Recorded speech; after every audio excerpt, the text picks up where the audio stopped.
Bienvenue au podcast vidéo de Care Principles.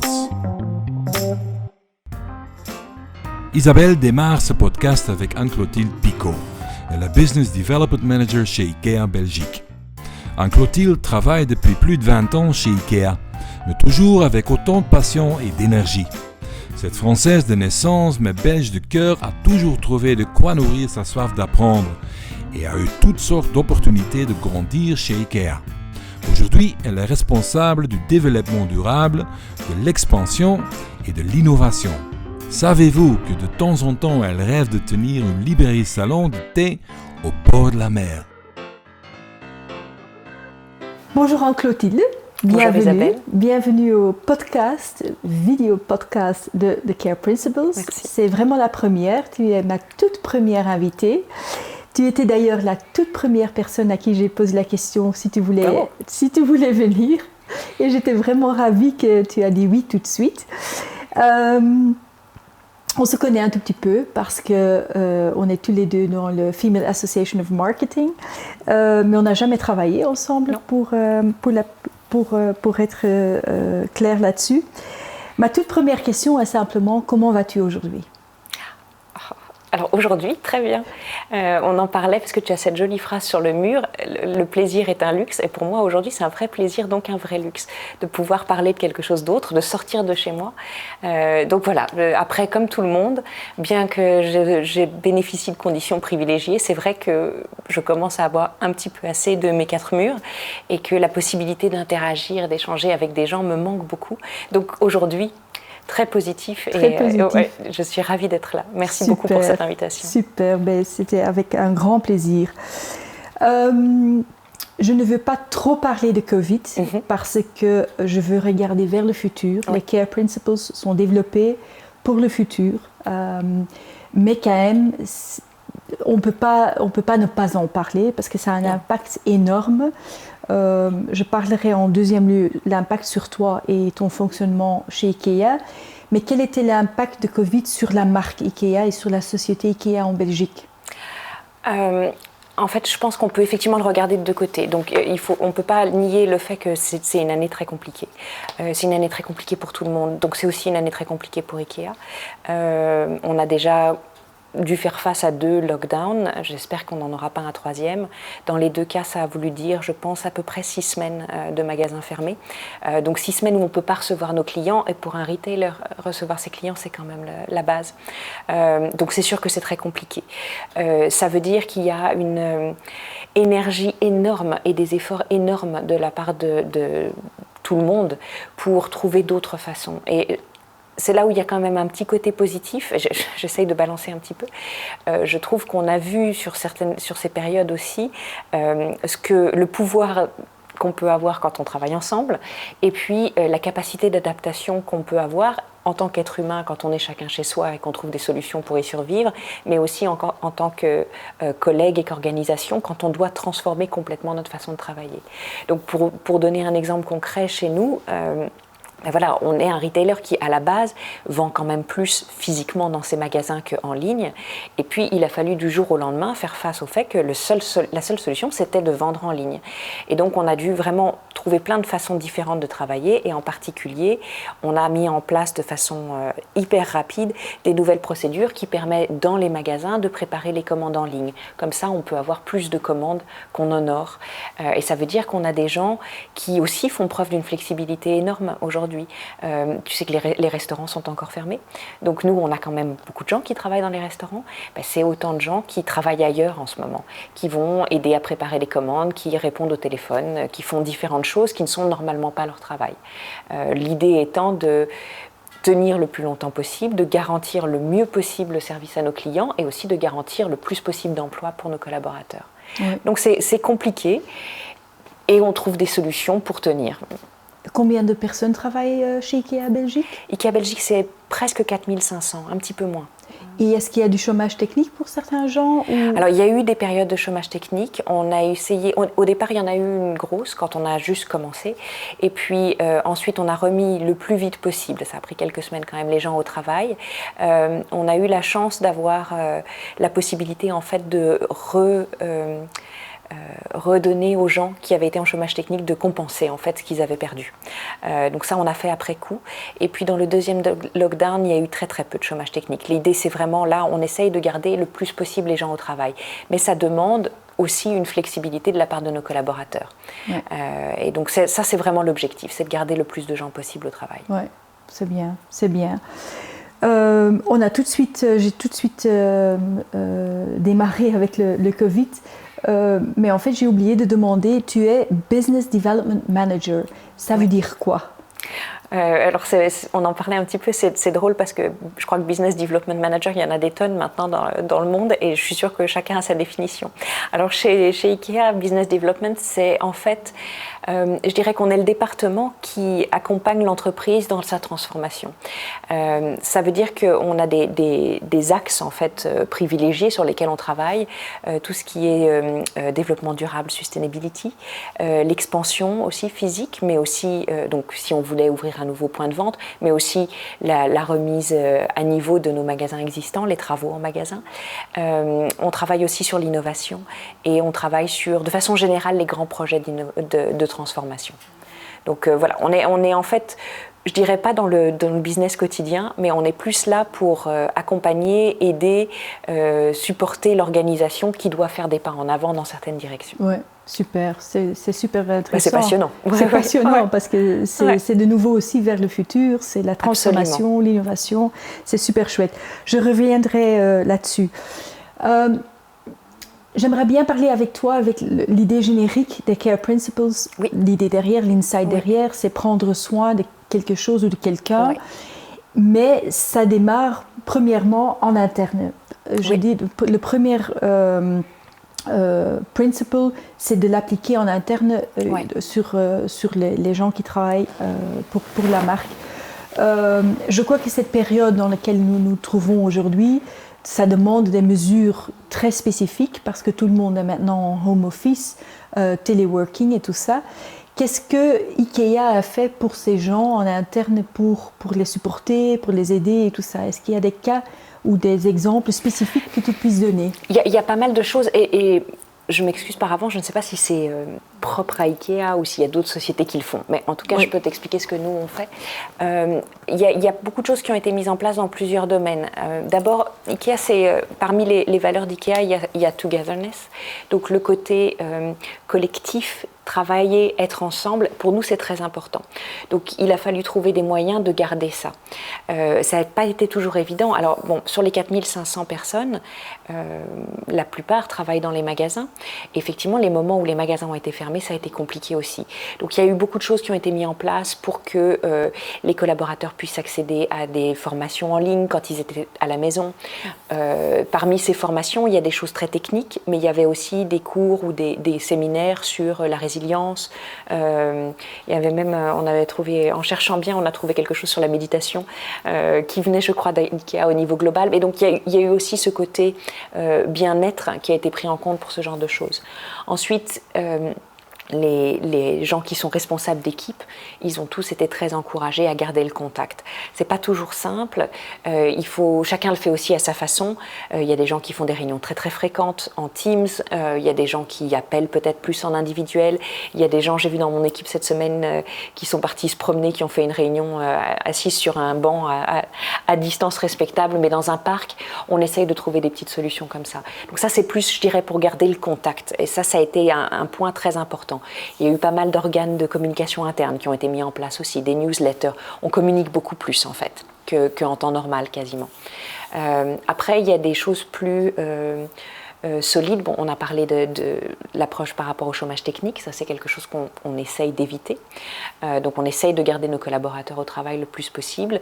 À un moment donné, ça n'a pas été possible et après, on a pu compenser. Je pense que ça a été assez exceptionnel, mais très heureux d'avoir pu le faire. On a mis en place récemment, ou il y a quelques mois, un fonds de soutien pour nos collaborateurs dans le besoin. Donc c'est quelque chose, on a déjà fait deux vagues. On a demandé l'aide de la Fondation Roi Baudouin pour ne pas avoir, nous, à voir les dossiers et à avoir un regard subjectif. Donc la Fondation a reçu l'argent et gère le fonds pour nous. Et puis on fait des appels. Mais c'est pour nos collaborateurs. Oui, tout à fait. Donc nos collaborateurs ont la possibilité de déposer une demande quand ils sont face à une situation qui est devenue très compliquée à cause de la crise du Covid. Et on peut leur donner une aide ponctuelle financière. Donc c'est une aide exceptionnelle, c'est une seule fois, mais c'est un petit peu pour améliorer, parce que voilà, il peut y avoir des problèmes, je dirais, liés à notre collaborateur. Ça peut être lié à peut-être moins de travail de la part d'un conjoint. Il y a des familles qui ont dû tout d'un coup équiper 3 enfants avec des ordinateurs parce que c'est l'école à la maison. Tout ça, c'est difficile à supporter sur un budget du ménage. Donc on a mis en place ce système-là aussi. Et on a aidé, alors j'ai plus les chiffres exacts, mais je pense qu'on a aidé là, sur 2 vagues, environ 35 ou 40 personnes. Et puis on va recommencer en fait. On avait justement une réunion hier pour réouvrir ça à nouveau sur les mois qui viennent, puisque on pense que les difficultés vont se prolonger un peu. Donc tu vois, il y a à la fois des choses, je dirais, concrètes, plutôt un aspect financier où on essaye d'aider. Il y a plutôt dans la relation aussi, donc des choses un peu plus soft. Et puis voilà, on essaye d'être dans le dialogue en fait, le plus possible. Ouais. Toi-même, tu gères une équipe de 10 personnes. Comment est-ce que toi tu as fait, ou comment est-ce que tu le fais, parce que on n'a pas toujours, c'est pas fini. Mais je trouve que j'expérimente un peu en fait. Alors j'essaye moi je m'inspire de plein de trucs aussi que j'entends, etc. Donc j'essaye des choses. On a mis en place des choses un petit peu toutes simples, quoi. On se réunit une fois par, c'est pas grand-chose. On se réunit une fois par semaine pendant une demi-heure pour prendre un café. Et en général on ne parle pas de travail. On prend un café, c'est le lundi, et on discute de comment... C'est une petite équipe, 10 personnes, enfin 11 avec moi, donc on arrive encore à se voir presque tous en même temps. À un moment donné, on s'est rendu compte que quelqu'un a fait la remarque que c'est bien, mais ça fait des semaines qu'on se réunit, nous, toutes les semaines, et puis en fait, ça manque un peu de sang neuf. Ce qui nous manque, c'est aussi d'interagir avec les collègues, puisqu'on les voit plus du tout. Donc de temps en temps, maintenant, on invite 1 ou 2 personnes à notre réunion. Alors les premières fois, ils étaient un peu perturbés, parce qu'ils croyaient que c'était une réunion de travail, puis en fait, non, c'est juste pour discuter. Mais donc ça aide. On a fait, cette semaine, on a fait un workshop justement plus créatif et comment on pourrait travailler mieux ensemble. Et en fait, je pensais que ça serait très très difficile. Et puis, il y a quelqu'un dans mon équipe qui est experte en technique de co-création. Et c'est elle qui a tout organisé. Et en fait, ça a super bien marché. Donc voilà, de temps en temps, on essaye des choses. Là, on essaye de remettre en place aussi une réunion plutôt d'inspiration, où chacun, tous les 15 jours, chacun peut amener une idée pour penser aussi à autre chose. Parce que je trouve que, en fait, tu sais, on se parle tout le temps. On est en réunion toute la journée. Mais on est dans des réunions structurées, en fait, sur des thèmes de travail avec un objectif. Et c'est finalement beaucoup plus structuré, même qu'au bureau. Et ce qui, moi, commence à me manquer beaucoup, c'est ce côté inspiration de... On rencontre quelqu'un, on entend parler d'autre chose, et puis, hop, il y a une idée qui germe, et peut-être elle reviendra dans 3 semaines. Et donc, c'est ça que j'aimerais bien essayer de réamener doucement. C'est pas simple, en fait. Mais bon, voilà, en restant disponible aussi le plus possible. Oui, j'entends ça beaucoup autour de moi. Pour tout ce qui est innovation, essayer de réinventer un peu le futur, c'est très difficile parce qu'il n'y a plus le hasard qui peut... Non, on est en vase clos en fait, et puis effectivement, il n'y a plus de hasard. Ouais. Donc, je ne sais pas, il faudrait qu'on trouve des techniques de, je sais pas, un système de bingo, peut-être, où on se retrouverait au hasard avec quelqu'un. Tu sais, tu décroches le téléphone et tu ne sais pas qui t'aura en face de toi.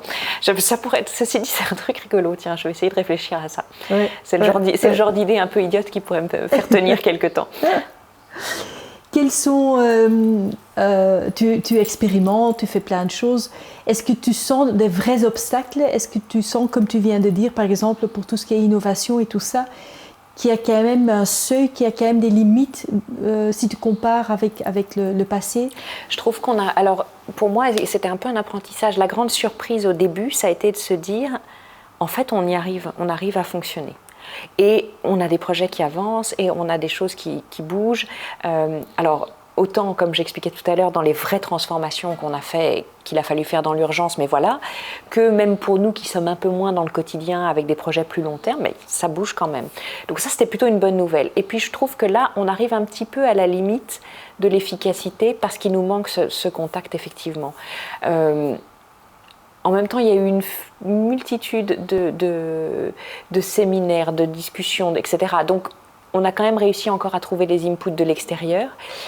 Mais je trouve qu'il manque un petit peu ce côté, bon, maintenant on s'assoit autour de la table, on met tout sur des post-it et on commence à travailler ensemble et de là va émerger quelque chose. Ça, je trouve que ça commence à nous manquer. Et puis, il y a une petite fatigue aussi des réunions là. Ouais. Donc si on arrive à rebalancer ça un petit peu différemment, je pense que ça sera très bénéfique parce qu'on pourra peut-être tirer le meilleur des deux mondes en fait. Parlons d'innovation, oui. Parce que c'est dans le corps de ton métier et c'est quelque chose évidemment qui me passionne aussi. En préparant cette interview, j'ai vu qu'en 2016, il y avait un article qui disait The Collaboration Innovation Lab, Secret Innovation Lab of IKEA is revealed, et c'était Space10. C'est une agence créative, oui. Design à Copenhague. Oui. Je trouvais ça vraiment génial. Depuis que je les suis, tout ça, ils ont l'air vraiment magnifiques. Est-ce que tu as déjà eu l'occasion de travailler avec eux, de collaborer avec malheureusement. eux? Non, non, malheureusement. Mais c'est vrai que c'est une des cellules d'innovation ou une des façons d'innovation de IKEA, je dirais au niveau global. Il y a d'autres choses qui se passent plus dans le développement des produits, dans le travail avec les fournisseurs ou avec d'autres entreprises. Il y a aussi de plus en plus de collaboration avec parfois des startups ou des entreprises externes qui amènent une technologie ou qui amènent une connaissance que nous, on n'a pas forcément en interne. Il y a eu une grosse évolution de IKEA, je pense, sur les dernières 10 années, où on a commencé à vraiment réaliser que faire soi-même, c'est pas forcément mieux. C'est pas forcément plus rapide non plus. Donc ça a été une vraie transformation. Et Space10, c'est un très bon exemple. Mais si tu vas... quand on volera à nouveau, si tu vas à Copenhague, ils ne sont pas ouverts tout le temps, mais on peut les visiter si on veut. Moi, ça fait partie des choses que je voudrais bien faire un de ces jours. Oui, super, je viens avec toi. Ouais, c'est vraiment génial. Les Care Principles, comme tu sais, dans le mot Care, il y a des shifts dans les attitudes de la manière de faire du business. Le C, c'est Collaboration, le A, c'est Agility, le R, c'est Reliability et E, c'est Empathy. Et ça s'applique sur 4 domaines, en interne, les clients, communities et le monde. Oui. J'aimerais bien parler, je crois qu'on va parler un peu de tout, mais j'aimerais bien vraiment faire un zoom sur collaboration avec les clients. Oui.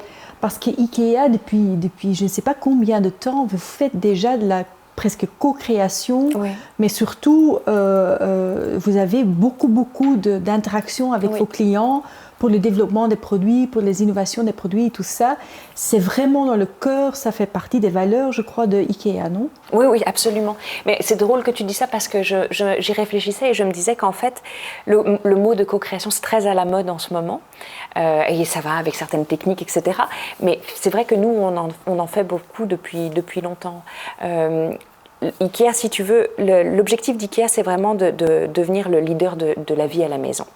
À partir de là, il y a énormément d'énergie qui est mise dans l'organisation pour comprendre comment les gens vivent chez eux.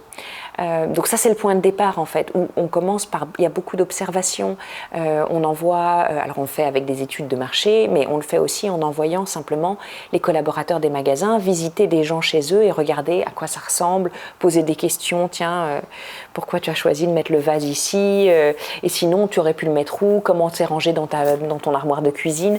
Et de là naissent beaucoup de réflexions pour comprendre quelles sont les aspirations de nos clients dans leur vie à la maison, comment est-ce que la vie à la maison change, quels sont les problèmes qu'ils ont et qu'est-ce que nous, on peut apporter. Donc ça, c'est un peu le principe de base. Après, effectivement, si on va un peu plus loin dans la chaîne de valeur, après, on développe les produits. Et puis, quand on a développé les produits, ils sont testés. Ils sont testés chez nous en interne, ils sont parfois testés avec des gens externes. Ensuite, quand ils sont mis sur le marché, bien sûr, on a les retours aussi des clients. Donc aujourd'hui, il y a des techniques très simples comme les ratings and reviews sur certains sites qui te donnent déjà plein d'informations. Mais avant ça, il y avait tout simplement les retours qu'on peut avoir au service clientèle, les messages que les gens nous laissaient. On a eu aussi dans certains pays, on demandait en fait fait des panels de clients. Tiens, vous avez acheté ça, est-ce que vous pouvez nous dire ce que vous en pensez? Et donc tout ça, c'est très intégré. Et puis aujourd'hui, je pense que en Belgique, par exemple, on a créé une plateforme comme une sorte de communauté digitale, si tu veux, où on a des gens qui sont clients ou pas. Je crois qu'il y a effectivement une partie de nos répondants qui ne sont pas des clients réguliers, parce qu'on voulait aussi que ce ne soit pas uniquement des fans qui trouvent que tout ce que fait IKEA est super en fait, et avec qui on a des interactions à peu près sur une base mensuelle, sur tout un tas de thèmes. Ça peut être la dernière campagne de pub pour voir comment ils l'aperçoivent, ça peut être de leur demander ce qu'ils pensent en termes de responsabilité des entreprises par rapport à l'environnement, ou très concrètement, quel genre de service ils aimeraient voir chez IKEA, ce genre de choses. Et donc, tout ça, ça fait partie de la co-création. Et on fait ça évidemment fort avec nos clients, on le fait aussi avec nos collaborateurs dans certains cas où on prend aussi le feedback en interne. Tiens, mais toi qui es au quotidien avec des clients, qu'est-ce qu'ils te demandent en fait? Donc tout ça, c'est vraiment des choses qui sont de façon, je dirais, comment dire, pas forcément avec l'étiquette co-création, mais ce sont des processus qui sont d'application depuis très longtemps et qui évoluent avec le temps. Oui. Non, c'est vraiment génial. Le deuxième principe, c'est agility. Oui. Donc c'est toute la flexibilité, aller vite se tourner vers autre chose. Tu venais de dire dans l'introduction que avec le premier lockdown au mois de mars, IKEA a dû faire en vitesse l'e-commerce. Je crois qu'il y a encore quelques astuces là dans l'e-commerce parce que ça fonctionne pas encore. Alors on avait l'e-commerce avant, on a dû l'accélérer, je dirais, et c'est surtout la chaîne logistique derrière qu'il a fallu renforcer, adapter, transformer un peu pour que ça tourne plus vite. Et ça continue. En fait, je trouve que, alors, dans l'agility, pour moi, il y a à la fois l'idée de vitesse, mais il y a aussi l'idée de renouvellement et de commencer parfois avec quelque chose qui n'est peut-être pas 100% parfait, mais de l'améliorer. Tout à fait. Cette deuxième partie-là, ça, c'est quelque chose avec lequel nous, on travaille tout le temps, en fait. Le côté remise en question, adaptation, renouveler, améliorer, etc. Ça, c'est quelque chose qui est fortement ancré même dans les valeurs d'IKEA. Après, la vitesse, je t'avoue qu'il y a des fois où moi-même, je trouve que ça serait bien d'aller un peu plus vite. Mais voilà, on est aussi une organisation d'une certaine taille. Et puis, on est une entreprise qui aime bien faire les choses correctement aussi. Donc c'est vrai que parfois ça nous ralentit un peu plus. Ça a été le cas de e-commerce pendant longtemps, avant le lancement. Oui. Depuis qu'on a lancé, j'avoue que ça se développe très très vite. Mais... Ouais. C'est vrai qu'IKEA, c'est une des raisons pour lesquelles je t'ai invitée. C'est vraiment une société qui est le business for good. Donc faire du business, gagner de l'argent bien sûr, mais en même temps donner un retour à des gens ou faire gaffe pour la planète, c'est vraiment quelque chose qui est dans l'ADN de la société. Je crois que dès le début, IKEA, ils ont vraiment essayé de faire des choses au plus correct possible. Je pense que oui, je crois que dès le début, à la base, IKEA, la mission que IKEA s'est donnée, c'est d'améliorer le quotidien du plus grand nombre. Donc il y a un côté très démocratique, il y a un côté pour tout le monde, et il y a un côté tourné vers nos clients, vraiment. Ça c'est à la base. Après, je dirais que plus on a avancé dans le temps et plus ces choses se sont peut-être développées. Donc le côté responsabilité par rapport à l'environnement, c'était déjà là au départ parce qu'en plus IKEA est une entreprise où on fait attention aux ressources, on ne gâche pas.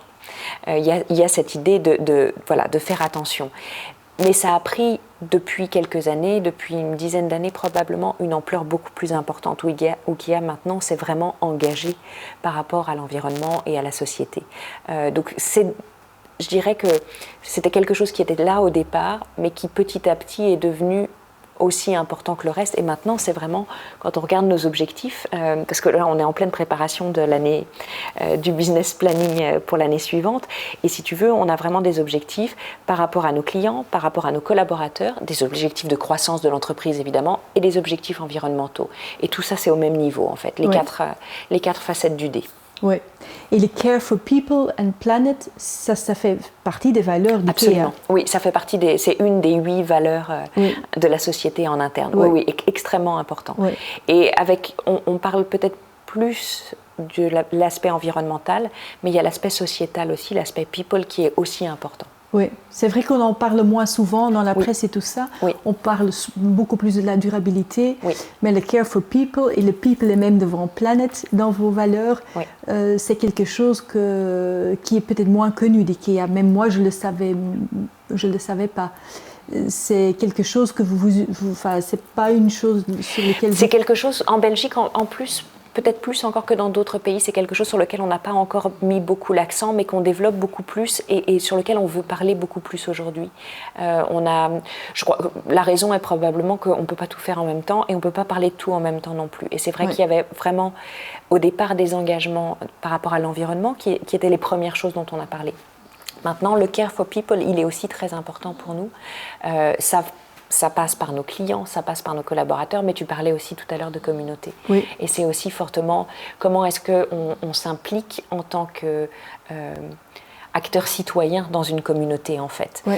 Et ça devient très important pour nous. Et il y a vraiment des choses sur lesquelles on veut prendre position et s'impliquer aussi en Belgique dans le futur.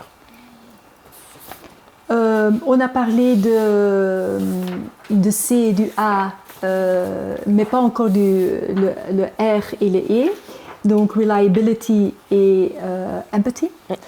Reliability, quand je regarde la marque IKEA et les ratings et listings, awards, Love Brand, Best Global Brands et tout ça, c'est clair que IKEA est toujours parmi le top 20, je dirais, un peu partout dans le monde. C'est vraiment une marque forte, une marque avec beaucoup de valeur, avec beaucoup de puissance, adorée par beaucoup de monde, des communications, le marketing est vraiment très très fort. Mais quand je vois sur reliability, il y a beaucoup d'éléments dans reliability and trust. Quand je vois par exemple les consommateurs, quand je vais sur des plateformes comme Trustpilot, les ratings sont beaucoup plus bas.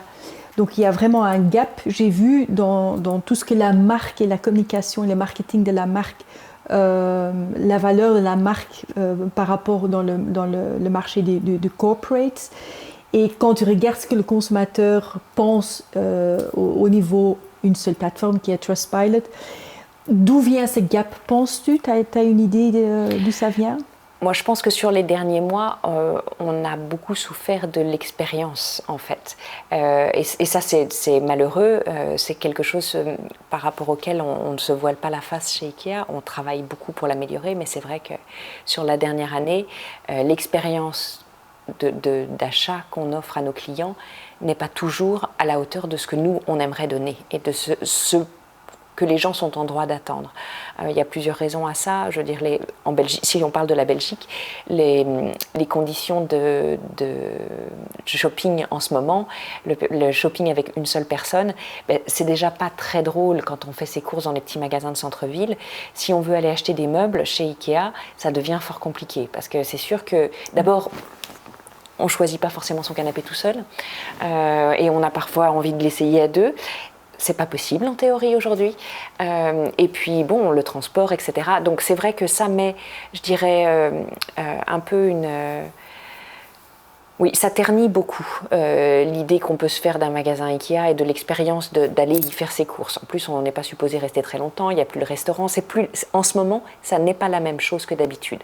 Même si on fait des efforts phénoménaux pour garder le plus possible, il faut être honnête, ça n'est pas la même chose. En plus, effectivement, on parlait tout à l'heure de e-commerce, les périodes où les magasins ont été fermés, et encore aujourd'hui, mais un petit peu moins, les ventes en ligne ont explosé. Ce n'est pas le cas seulement chez IKEA, c'est le cas partout. Ça veut dire que ça met derrière toute une chaîne logistique sous pression en termes de transport, etc., et qu'on n'a pas toujours, à tous les moments, pu offrir la capacité de livraison ou même parfois la capacité de produit, puisque les producteurs ont parfois dû fermer leurs portes aussi. Donc tout ça, ça met beaucoup de retard, si tu veux, dans les chaînes entre le moment où moi, j'ai décidé que je veux ce canapé et le moment où effectivement il va arriver chez moi. Parfois, il y a un peu plus de délai. Et je pense que ça joue beaucoup. Ouais. Ce qui est... Je dirais pour chacun d'entre nous travaillant chez IKEA, comme j'imagine chez d'autres, c'est très triste. On travaille beaucoup pour restaurer ça. Et ce qu'on essaye de faire alors, pour revenir au concept de reliability, je crois qu'IKEA, c'est une société qui veut prendre ses responsabilités. Donc on est aussi transparent là-dessus, on le dit. Oui, c'est vrai, en ce moment, on a des problèmes de stock. On essaye d'être transparent sur ce qu'on sait et ce qu'on ne sait pas. Et puis on prend nos responsabilités face à un client toujours. Si le client n'est pas content, s'il y a un problème, alors on fait tout ce qu'on peut pour y répondre. Ouais. Donc ça, c'est notre façon de construire cette confiance, c'est que, ok, parfois il y a des choses qui ne se passent pas bien dans le processus, mais alors on va tout faire pour le résoudre. Oui, et la communication transparente et ouverte et honnête, ça aide déjà beaucoup. Je crois que ça aide beaucoup. Ouais. C'est pas forcément facile, je pense qu'au départ, la transparence, c'est un peu inquiétant aussi, hein, parfois, ouais. de devoir dire, non, là, ça c'est pas comme on voudrait, mais je crois que ça aide énormément, c'est la seule solution en fait, ouais. Puisque les gens ne sont pas dupes. Et aujourd'hui, peut-être encore moins qu'à par le passé, puisqu'on a accès à tellement d'informations. Oui, oui. Et je pense aussi que chaque société maintenant, même un si grand comme IKEA, est en période de transformation non-stop. Je ne crois pas que ça va s'arrêter après le Covid. On a démarré, on est dans des années transformatives. Et dans cette transformation, il y a toujours un problème qui sera devant nous. Donc, je crois que la seule façon, c'est d'en parler ouvertement, honnêtement, avec les clients, avec les collaborateurs et tout ça. Mais c'est vrai qu'il n'y a pas encore beaucoup de sociétés qui osent le faire, qui osent dire « Ah, zut, on a un problème ouvertement » ou « Désolé, on vient d'une époque où cacher et ne pas oser montrer les imperfections, c'était un peu... C'était la façon de grandir. Oui. Mais je pense que nous, on a aussi appris dans le passé, je veux dire... c'est le drame ou la beauté des très grosses entreprises. Quand il y a quelque chose qui se passe mal, c'est très difficile de le cacher, ça se sait tout de suite. Oui. Et donc nous, on a dans notre passé aussi un certain nombre de crises qui ont été extrêmement médiatisées et qui... Bien sûr, sur le coup, c'est difficile. Bien sûr, c'est difficile d'être devant la presse, devant des clients et de dire oui, effectivement, là, on ne le savait pas, mais il y a un problème. Mais à chaque fois, quand tu regardes en arrière sur des choses comme ça, ce sont des moments qui ont permis de faire des avancées phénoménales. Je pense par exemple à quelque chose qui date maintenant d'il y a très longtemps. Mais dans les années 80, je crois que c'est 84, il y a eu un gros scandale sur je vois qu'il y a un joli tapis au sol, sur la production des tapis d'Orient dans des pays comme le Pakistan et l'Inde, et où on s'est rendu compte, et ça a été très médiatisé, qu'il y avait des sous-traitants qui employaient des enfants. Et donc, tu sais, c'est les entreprises de sous-traitance, etc. Mais quand tu es confronté à ça comme entreprise, tu ne peux pas dire... On ne savait pas. Oui, tu peux dire on ne savait pas, mais tu ne peux pas continuer à faire ça. Ouais. Et chez IKEA, ça a été un tsunami, ce truc-là.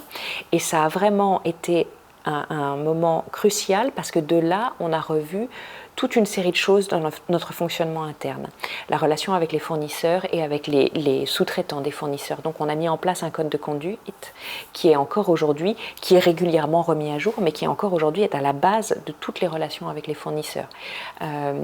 C'est aussi une autre façon d'envisager la production dans certains pays. Ça a été vraiment, je crois, le démarrage justement de cette approche plus sociale d'IKEA. De dire, bon, ok, mais comment est-ce qu'on fait, puisque quand tu es face à quelque chose comme ça, tu peux dire c'est inacceptable, donc on arrête de travailler avec ces gens-là. Ce qui a été le cas. La première réaction, ça a été ça. Et puis tu te rends compte que oui, mais c'est pas possible parce que, c'est pareil ailleurs. Donc tu te retrouves toujours confronté à la même chose. Et deux, si tu dis, quand tu as une grosse entreprise qui a un pouvoir économique dans certaines régions pour ses achats, et tu dis mais non, je me retire complètement, mais ce n'est pas juste une entreprise qui ferme, c'est des familles derrière qui n'ont plus de revenus, etc. Donc, à un certain point, il faut regarder les choses différemment.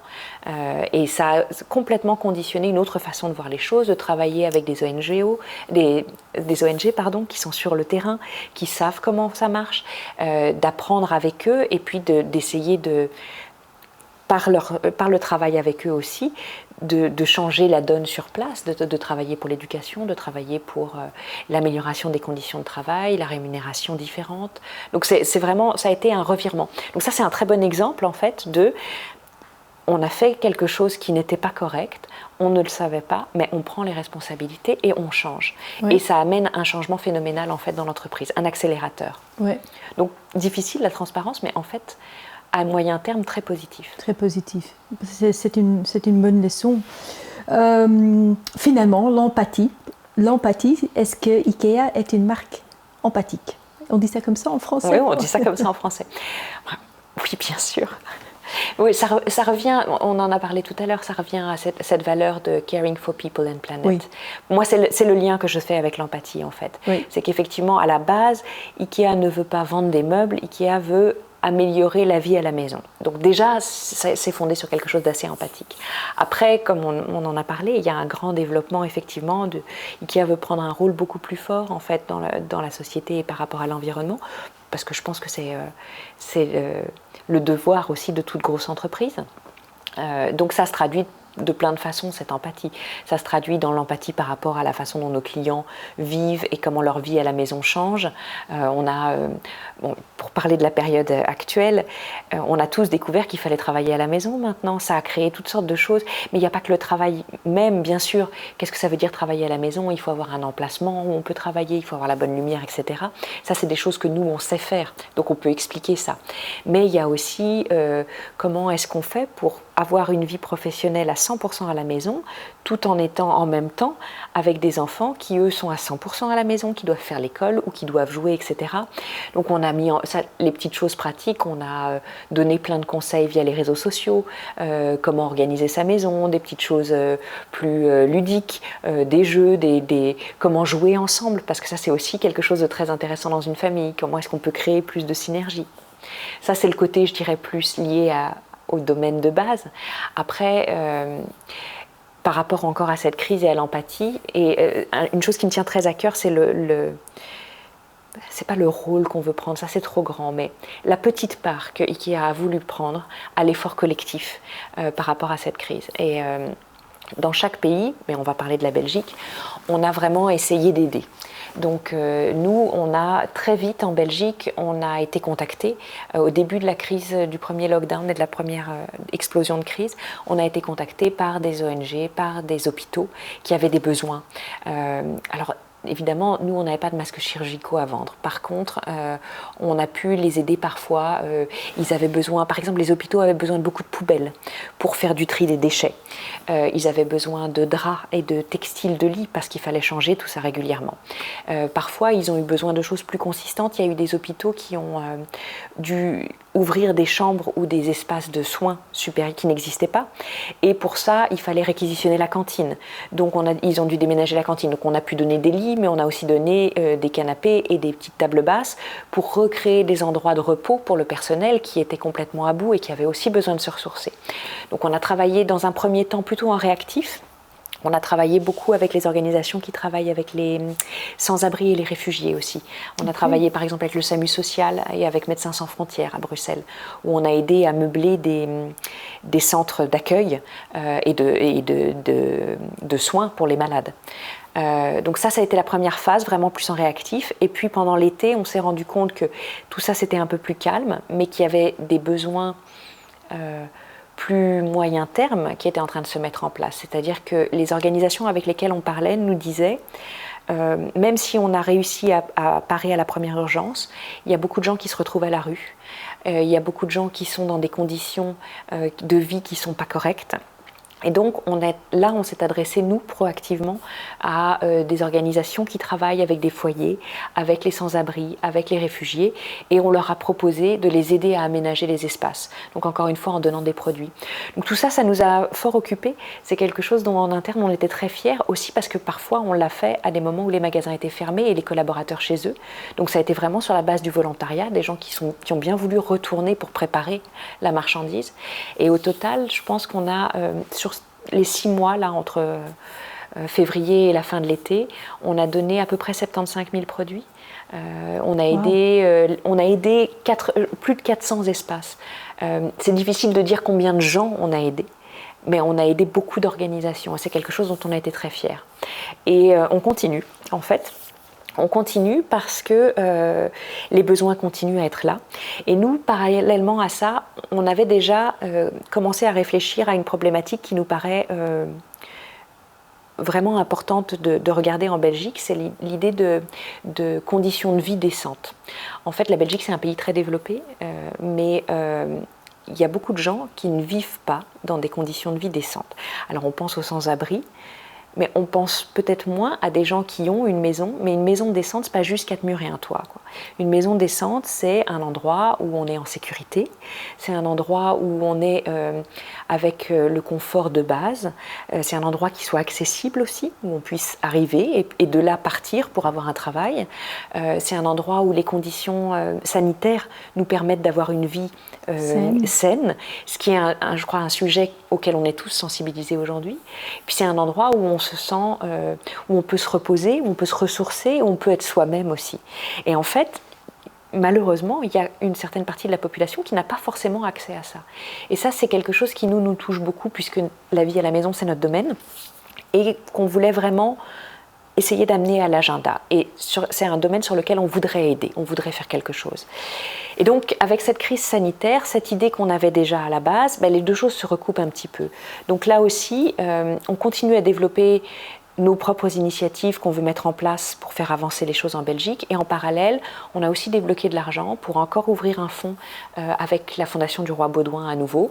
Encore une fois, parce que c'est un organisme qui est très reconnu, qui lutte contre la pauvreté en Belgique, qui travaille au niveau national et qui est neutre. Politiquement, idéologiquement neutre. Donc pour nous, c'est très intéressant de travailler avec eux. Donc on a créé là un fonds pour soutenir les personnes qui ont été très vulnérabilisées et les aider à aller vers un espace de vie décent, avec un petit focus sur 2 groupes particulièrement fragiles, qui sont les jeunes et les familles monoparentales. Et ça, les familles monoparentales, ça va être aussi probablement le groupe vers lequel nous, par ailleurs, sur lequel nous, on va se concentrer le plus. Parce que là aussi, on voit que c'est pas très médiatisé, personne n'en parle, mais il y a un nombre assez impressionnant, je crois qu'on est proche des 40% de familles monoparentales qui ne vivent pas vraiment dans des très belles conditions. Et de là, on sait que ça veut dire aussi des enfants qui grandissent dans des conditions qui ne sont pas idéales, qui donc auront moins de chances d'aller vers de l'éducation, d'aller vers un développement plus tard. Donc c'est très important en fait de mettre ça en place. Oui. Donc quand tu parles d'empathie, ça par exemple, c'est un domaine dans lequel IKEA Belgique veut s'investir très fort dans les mois et les années à venir. C'est des super chouettes exemples. Et c'est clair qu'on n'est pas sorti de l'auberge quand on sera sorti de cette crise sanitaire. Il y aura une vraie crise humaine. Une crise économique sans doute, une crise humaine et de l'aide. Je crois qu'il y a une vraie opportunité pour les sociétés de prendre un rôle différent dans la vie des gens. Mais c'est vrai que c'est s'occuper de quelqu'un ou aider certains groupes dans la société, c'est vraiment très très... Mais je trouve que c'est une responsabilité et encore une fois, l'idée n'est pas de dire « Ah mais on est tellement super et on fait tellement de choses ». On apporte notre petite contribution à un effort plus grand et plus collectif. Oui. Parce que quand tu discutes avec les gens qui travaillent dans les ONG, qui travaillent dans les foyers, dans les associations, etc., ces gens-là, eux, ils font un travail phénoménal. Nous, on vient juste pour ramener une petite aide, pour les aider à faire leur travail phénoménal mieux. Oui. Mais on a la chance d'être une entreprise qui est une grande entreprise. Ça veut dire qu'on a un rayonnement à la fois par rapport à nos clients, au nombre de clients qu'on touche, au nombre de nos collaborateurs qu'on touche, mais aussi à nos autres interlocuteurs. Parfois, on a des interlocuteurs parmi les médias, parmi les autorités locales, et ça permet de donner une certaine résonance en fait à un message, d'aller discuter de certains sujets. Ça permet d'avoir peut-être une force de frappe un petit peu plus grande que quand on est tout seul. Donc ça, et c'est pas parce qu'on est une grosse entreprise, je pense que c'est quelque chose que chaque petite organisation même peut mettre en place à sa hauteur et dans le domaine qui lui paraît relevant. Oui. Quelles sont les innovations ou les projets qui sont dans le pipeline en Belgique pour IKEA? Je suis curieuse de savoir. Alors, il y a plusieurs choses. Bon, en termes de digital, ça avance bien. Il y a pas mal de choses qui arrivent. là, c'est la chance d'être aussi une grosse entreprise, un grand groupe, c'est qu'on bénéficie aussi de ce qui nous vient de nos camarades à l'international. Donc, il y a des choses qui sont en cours de développement pour une app dans laquelle on puisse acheter, donc pour offrir un confort d'achat bien supérieur en digital. Il y a des expériences qui sont faites pour, tous les outils de planification, utilisant aussi la réalité virtuelle pour que tu puisses plus facilement planifier ta pièce ou comment le sofa va avoir, etc. Donc en digital, il y a quand même beaucoup de choses qui arrivent. Après, peut-être lié avec le développement durable, on a quelques belles choses. Alors on travaille beaucoup en ce moment sur l'intégration des véhicules électriques dans la livraison chez nos clients. IKEA, au niveau global, a décidé qu'en 2025, à la fin de l'année 2025, la livraison, ce qu'on appelle le last mile, c'est-à-dire la livraison entre IKEA et le client, devait être à 100% électrifiée. Et donc c'est assez colossal à mettre en place. Donc nous, on est déjà fort occupés maintenant à voir, quel va être le planning pour y arriver et comment est-ce qu'on peut avancer, et on espère qu'on va pouvoir déjà débuter.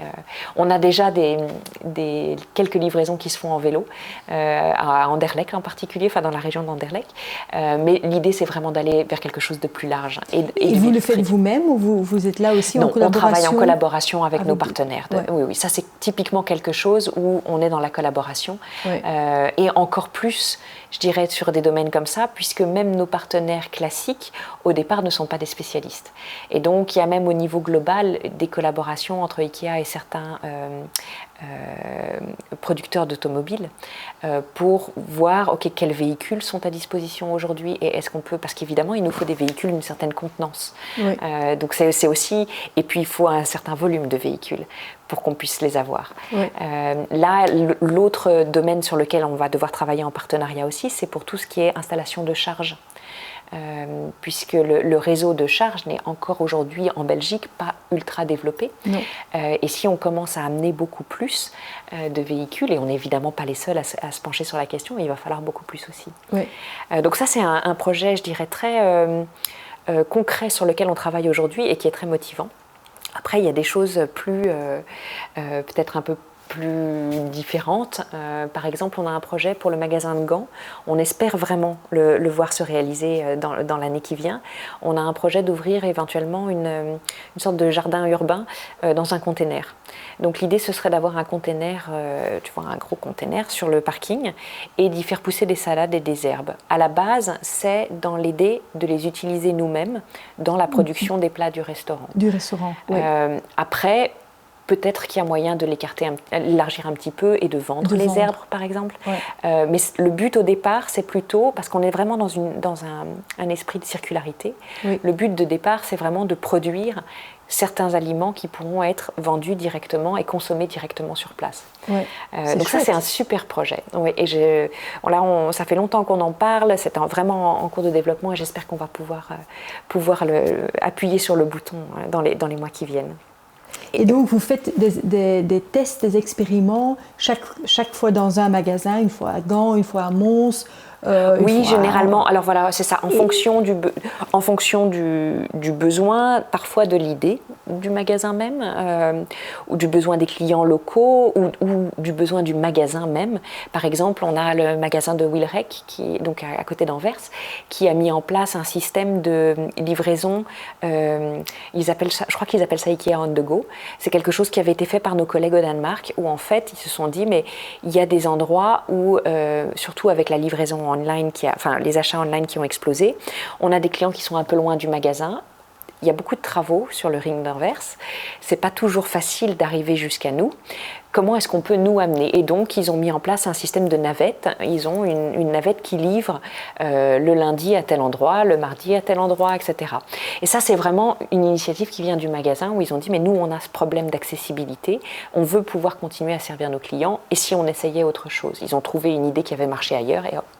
Et bon, cette solution est encore en test chez eux, mais si ça marche bien, peut-être que ça sera quelque chose qu'on mettra ailleurs. Donc les idées viennent du top, les idées viennent d'en bas, les idées viennent un peu oui, de alors partout. il y a beaucoup d'idées qui viennent effectivement de l'organisation centrale, globale, et puis après il y a des idées qu'on va aller chercher ailleurs, et puis il y a des idées, et ça c'est quelque chose qu'on aimerait développer même plus, les idées qui viennent du bas.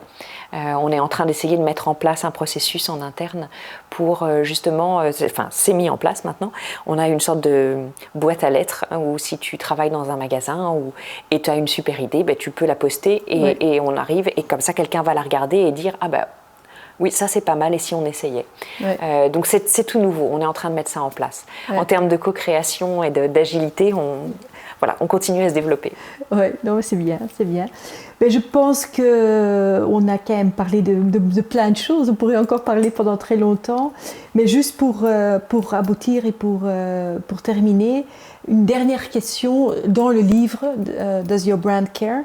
sur les Care Principles, chaque chapitre, je termine avec des tips and tricks, des conseils gratuits que chaque société, si tu es grand, petit, local, international, start-up ou multinational, chaque société peut essayer de l'appliquer parce que ça ne coûte rien. Est-ce qu'il y a des conseils, est-ce que tu as des tips and tricks que tu dis, voilà, chez IKEA on le fait comme ça, mais je ne vois pas pourquoi une autre société ne pourrait pas l'appliquer aussi? On a parlé tout à l'heure de transparence et par rapport à cette idée de confiance, de trust, de reliability. Et ça me paraît, comme tu disais, c'est pas toujours simple d'être transparent, mais ça me paraît être quelque chose de crucial de nos jours. Et je crois que c'est quelque chose qu'on soit petit, grand ou pas, il faut aller dans cette direction-là. Il n'y a que du bénéfice à en tirer de toute façon pour tout le monde. Sinon, je dirais, et j'espère que ce n'est pas un conseil trop large, ce qui pour moi est très important, c'est de rester soi-même. Je trouve que c'est quelque chose que IKEA fait très bien. Ouais. On en a parlé tout à l'heure, on a parlé des valeurs. Les valeurs d'IKEA, c'est quelque chose de très solide. Et il y a une très forte culture d'entreprise chez nous. Et je pense que c'est une force, en fait, parce que ça donne une sorte de compas.